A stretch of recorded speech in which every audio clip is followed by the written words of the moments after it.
Okay, so for those of you just joining us, welcome. I'm going to go ahead and turn things over now to Denise Bodart. Again, Denise is RealityWorks Real Care Product Manager and Curriculum Specialist, and again has spent a plethora of time speaking with educators about products and programs for health and human services and health sciences. Well, good afternoon and welcome to today's webinar. First of all, we'll talk a little bit about who RealityWorks is for those of you who aren't familiar. We will talk about the need for geriatric skills training. We've got some suggestions on how you can build an interactive geriatric skills lab and how to choose the best tools for the job.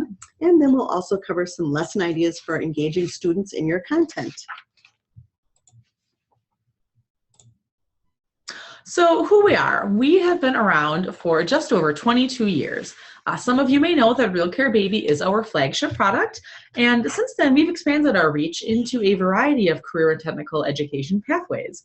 Today we are in over 67% of US schools and in 90 countries around the world. Now, it's a really big goal for our company to stay in tune with what's happening in the education marketplace and learn how we can solve pain points in the classroom with our programs, that educate students and really help them learn. So to that end, we partner not only with our customers, but with organizations, and we've listed a few on the screen in front of you. We focus on products and programs that utilize interactive learning aids paired with curriculum. So what exactly does that mean? That means that we create comprehensive learning experiences. As a goal, our company is to meet the needs of educators and provide those truly innovative solutions. So we start with standards-based curriculum that's comprehensive, up-to-date, and easy to implement, and we pair that curriculum with learning aids or tools that will provide skills training opportunities that complement it and further engage your students. And finally, we ensure that each curriculum includes activities that are fun and will bring lessons to life, and that educators have the tools that they need to assess their programs. Things like pre-tests, post-tests, software, and other methods of assessment are included with all of our products and programs. So on the screen in front of you, we've listed a few of the products and programs that we currently offer a variety of CTE pathways, from Real Care Baby and health science simulators and trainers to our new welding and agriculture programs. Again, all of these are designed to help teachers create those lasting educational experiences, and as you'll see in the next few slides, to create opportunities for students to learn relevant, industry-needed job skills. Now, our focus today is specific to geriatric care resources. Gerontology is a vast field that includes the study of various biological, physical, and mental changes in older people. Geriatrics is mainly concerned with health care and providing medical assistance to the aging population, and as such, is also considered a subfield of gerontology. Now, due to the rapidly increasing number of elderly people in the United States and around the world, numerous opportunities are arising for professionals in geriatrics and gerontology. Now, according to the Bureau of Labor Statistics, the number of elderly people in the U.S. will be at its highest over the next decade and will continue to grow. Now, this will ensure a sustained growth in careers in geriatrics and gerontology, which are expected to increase by 20% through 2020. Now, if you look at this list of the top 10 skills you need for working in a nursing home, you'll notice that most of them do involve direct patient care. Now, we believe that better care will be provided when workers are sensitive to what the patients are going through.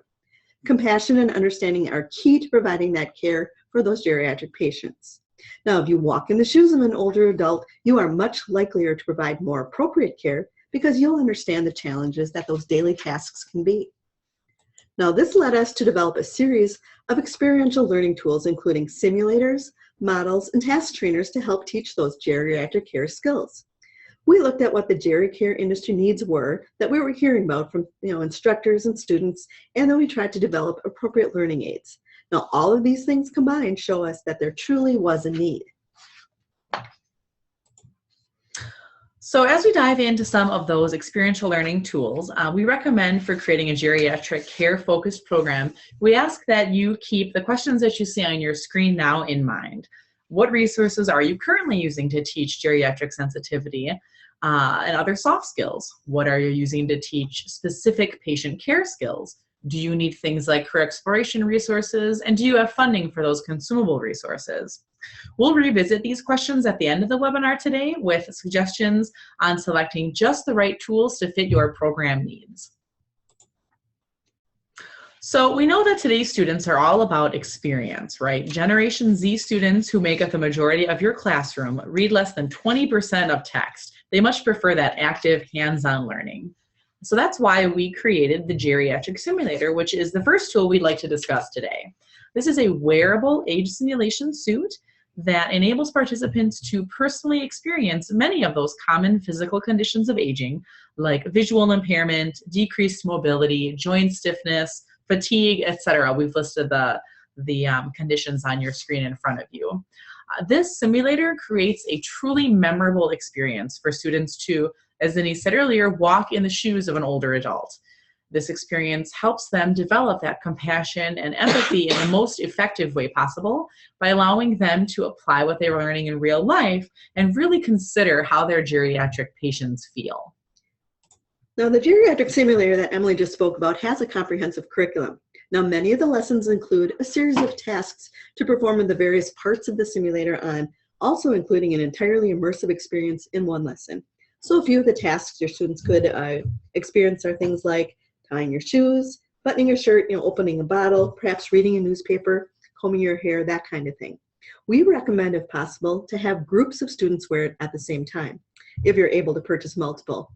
Groups really do enrich the experience and make the discussion deeper as students are experiencing the effects at the same time and are able to discuss comparing just how it feels. Now, one way you could use the Geriatric Simulator is to create a setting, perhaps of a hospital room or a room within a nursing home.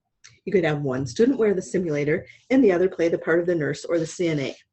They can help the patient sit down, stand up, walk them across the room, lay them down, reposition them, while the student playing the patient is getting that feeling of what it's like to be an elderly patient. The CNA is getting the realism of nursing, gaining patience and those soft communication skills that they need. These really are key skills needed for working with the elderly. Another thing to think about is journaling. It's really an excellent way to get your students to reflect on any experience. And the curriculum that comes with the suit includes journaling and reflection exercises. Now, another product from RealityWorks that we've developed is our Geriatric Sensory Impairment Kit. This is a brand new tool that we're really excited about because it features 3 separate simulators that will help you give the students more of that active, hands-on learning experiences and really extend any geriatric care program. Now, this kit includes 3 separate pieces: a hearing impairment simulator, an arthritis simulator, and a hand tremor simulator. And we'll briefly discuss each component now. So the first component of that Geriatric Sensory Impairment Kit is the hearing impairment simulator, which gives students a chance to see what it's like to live with tinnitus, high-frequency hearing loss, and general hearing loss. We've also made sure that it includes a dementia component that plays unintelligible, confusing sounds. Now again, this tool is great for having students complete small, everyday tasks while wearing a simulator, because even completing those short tasks will really give them an idea of just how much hearing impairment can impact communication and quality of life. Now, once you have that hearing impairment simulator on, you could have your students do some things like play music, try to talk to each other. You could play background music and have participants talk to each other using high-pitched music. That's usually most effective with the simulator on. And after the participants have completed the tasks, you could assign a reflection question or writing activity to help integrate Common Core language arts and writing standards. Now, the second part of the Geriatric Sensory Impairment Kit is our Tremor Simulator. And this is another wearable simulator that uses EMS technology to elicit muscle contractions or tremors. And now this allows students to experience what it can be like living with a Parkinson's-like tremor and how that can impact daily activities like eating, writing, dressing, etc. Now, to access more information about tremors for students, you could go to something like a YouTube or a SchoolTube and put in a keyword essential tremor or Parkinson's tremor, and you'll just find dozens of great videos that show people living with these conditions. We find these to be excellent educational tools to share with your students if you're able. We also know students like to experience things best for themselves, so you could set up a variety of simulation experience stations using this as the Parkinson's simulation station in your classroom. So the students would they'd rotate through all the stations in a class period. Now, the third and final component of our geriatric sensory impairment kit is the Arthritis Simulator. This is another wearable apparatus for each hand that replicates moderate to severe arthritis, and it makes it really hard to grab, write, twist, pinch, and use your hands in general. Now, the impact of aging on bones and joints in the hands and feet is especially significant. And this is because of the amount we use our hands and feet in our day-to-day activities. So to create your own arthritis simulation activities, you could do the following. First, I'd have your students pair up, and one can assist the other in putting on the arthritic simulator. Then they can take turns and try the following activities, like things like cutting with the scissors, writing their name, opening one of those tough childproof pill bottles, even drinking from a glass, or picking up, counting change, though the very difficult things to do with a tremor. Now, a second station would be all about aging feet. You could explain to participants that today they're going to, quote, walk a mile in an aging person's shoes, literally, now in order to understand and empathize with what geriatric patients experience. So the condition that will be simulated from the link or the list just shared is bottoms of the feet losing fatty pads that cushion the feet and the skin becomes thinner. So you'd have dried peas or corn in a container for participants to use. You'd have participants place these kernels or peas in the sole of each shoe to simulate the pain associated with age-related loss of these fatty pads in the feet. Have them walk just a short distance around the room, and you'll see what I mean. Now, we said earlier that one of our company's goals is to stay in tune with what's happening in the education marketplace and learn how we can solve pain points in the classroom. Well, we know that more and more high schools are implementing health science pathways and health occupations courses. And of course, CNA certifications are becoming more visible in the high school and the post-secondary level as well.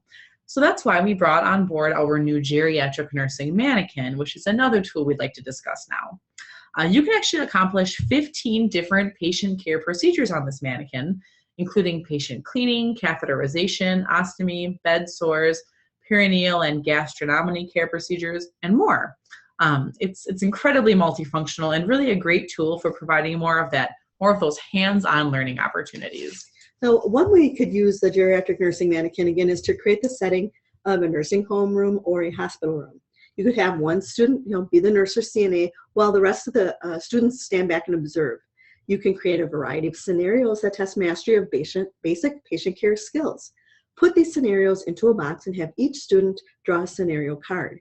As they act out the scenario, like things like helping to position or reposition a patient, perhaps performing a skin assessment, doing some oral care, particular attention can be paid to how students communicate with the patient as they do the care skills. Soft skills are just as important as those hard skills.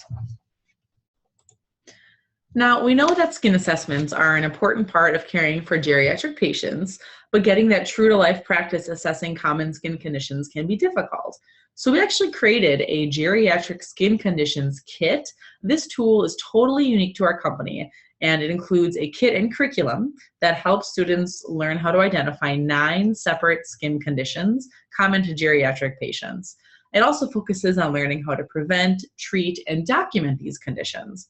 Now, what's even better is that we've made sure that these skin condition models are wearable on both mannequins or real people. And this realism, we really think will give students a fantastic close-up look at each condition. Now, we suggest that you apply several of the skin conditions to any available medical mannequin. Now, it could be a full-body mannequin or a torso that you already have on hand. Have each student conduct a skin assessment of the patient. They need to identify each of the conditions and properly document and treat the conditions. Now, this is a great way to get new life from those existing resources that might even be sitting in a closet somewhere. Sometimes mannequins, lose a limb or something breaks, making it unusable for other procedures, and this is a great way you can repurpose those types of resources. Now, finally, we want to spend a little bit of time talking about our new Decubitus Ulcer simulation kit. This is another kit that includes both curriculum with realistic models, in this case of stages 1 through 4 pressure ulcers and a heel wound pressure ulcer, so that students can get more of that hands-on, true-to-life practice diagnosing, cleaning, and dressing pressure ulcers. These, again, are extremely detailed models, and they can be used on human skin or mannequin skin to create and practice a variety of patient care procedures. Now, while the simulation kit taps into bodily kinesthetic learning styles, you can tap into the visual spatial learning style through the use of photos. You could create your own, what stage in my PowerPoint presentation? There are dozens of graphic, very visual photos on the internet representing all 4 stages of decubitus ulcers. You could put one photo on each slide, and we recommend having at least a dozen slides in the presentation so that each stage is represented by at least 3 photos. Have students go through them, identify the stage of each wound in the presentation. Now, this will provide a very efficient visual check for mastery of staging. So we just spent some time speaking about our hands-on learning aids for geriatric care programs, but we do also know that videos are equally as important to today's learners, especially visual or spatial learners. So we did also want to share a few of the videos that we offer that are related to both geriatric care, career exploration, and patient care. All of these videos, a few titles of which are listed on the screen in front of you, can be found right on our online store. So we'd like to revisit the questions that we talked about at the beginning of our webinar today about how to select the right tool. Now this slide here will focus on tools for teaching geriatric sensitivity and soft skills. So most of the products are wearable simulation products that we recommend. Nothing helps a student gain more understanding and sensitivity faster than walking in the shoes of a geriatric patient. And a wearable simulation experience is just an excellent way to teach sensitivity, also patient communication skills. Now, they're easily used in patient scenarios where students can act as a patient and also as a healthcare worker. We also have some very specific patient care videos that Emily just spoke about that focus on soft skills. And 2 of the titles are Lessons in Compassion, teaching bedside manner, and also communicating with aged care residents. Now, here are the best products if your program teaches basic patient care skills. The nursing Manikin, again, is very multifunctional, teaching over 15 different care procedures. The Decubitus ulcer kit and skin condition kits can also be used to practice treatment of those various skin conditions. A few videos we'd like to point out that speak to geriatric patient skills are assessing skin conditions in the elderly and also sensory loss and aging. Now, it's important to expose students to a variety of health occupations if possible. This is a very dynamic field and changing rapidly. Students may not be aware of or may not even have considered some very rewarding career opportunities in healthcare. Now, here are a suite of health occupations career exploration videos that are available and just might get your students interested. Most of them are between 15 to 30 minutes long, making them an efficient way to introduce a variety of related careers. So now at this point, think about the resources you want for your program. What we want to share is that you might be surprised to find that money is available if you ask. We've learned this from a lot of educators. Perkins funding, of course, we know will cover many resources that are career related, but there are also funding streams specific to consumables, technology, and other categories. We do also want to point out that we offer quite a helpful resource right on our website. It's free to use. It's our funding center, and this funding center includes not only a variety of information on general funding resources, but it features a state-specific grant search database that you can use to search for grants specific to your location. You can search by keyword. Again, these are all free to use. We recommend you go right to our website. I'll see if I can hop out there now. Here we go. From our homepage, you would just click right here. You could find it right on the front, Funding Center.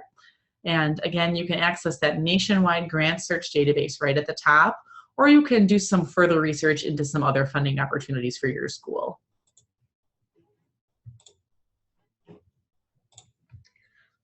So if budgets allow for purchases of multiple sets, of course, that's optimum. But we find the discussions, are richer and the experiences are more meaningful when groups of students are going through the experience at the same time. So consider teaching hard and soft skills. The curricula that come with the resources that we've shared today include teaching those bedside manner soft skills as well as the hard skills required. We believe better care is provided when healthcare workers have a greater understanding, sensitivity, or empathy from the patient's viewpoint. Teaching Generation Z is just really a whole new ballgame. They want to do something. That's what makes resources like these so effective. Providing a mixture of teaching modalities involving hands-on experiences will keep your students engaged. So now what? We have just shared a plethora of resources with you. What do we recommend you do first? Well, we have listed a few steps on the screen. First, we recommend you visit our website. We have put a plethora of resources out there, including product videos, sample lessons, curriculum overviews, alignment documentation, etc. All of which you can find online 24/7. You can download it anytime and do some further research into the products we've mentioned today. We also recommend that you talk to your colleagues. Find out whether any of them teach geriatric sensitivity, and if they've used these tools, might they consider joint funding options. Finally, we are available to help you anytime. We recommend you contact us. We've got a team of experts in place that will help you review your program, discuss your unique needs and concerns, make a plan for obtaining funding, getting administrator buy-in, and more. So at this point, we are going to open up our presentation to questions. Any questions or concerns that you have about any of the products we've mentioned today or the topics we've mentioned, please feel free to type them into your screen. We've got a questions and answers button available, or a chat feature, both of which you can use to ask some questions at this time. Looks like we've got a few here. Thank you, Barb. Someone just needed to let us know that they are leaving, but they'll look forward to watching the recording. Thank you for that. It looks like, let's see, one attendee is wondering if they can get a copy of the PowerPoint slide to share with the committee. We absolutely can do that. We'll make sure that the email that goes out to all of our attendees today does include a PDF of those presentation slides. That's a great idea. Share with a committee, share with some colleagues, anyone who you hope might support you in the purchase of some of these products or anything else. One question that we do get a lot that I wanted to make sure we asked today was, what is the ideal audience for these tools? We've shared with you a plethora of resources for creating a geriatric care program, and that's one thing we get asked a lot. Are these meant for a secondary audience or a post-secondary audience? Excuse me. Denise, what would you say to that? I would say both, and here's why. We find that there are more and more programs, especially things like CNA certification programs, being offered now at the high school level, and these all of these resources are absolutely appropriate for that. But we also know that post-secondary nursing, also CNA programs, teach much of the same content. So we would encourage either high school or post-secondary, anyone dealing with those basic care skills, especially as they apply to geriatric patients, to use some of these ideas and resources to build their program. Thank you, Denise. At this time, it looks like we'll go ahead and wrap things up today. I don't see any additional questions or comments. So we do want to share our contact information. If you think of anything else you'd like to ask, please don't hesitate to contact us. Otherwise, again, we will send all of our attendees today a copy of this presentation, a link to the recording, and some other resources via email. So just keep an eye on your inbox. With that, thank you to everyone who took the time to join us today. We hope you found value. Have a good day.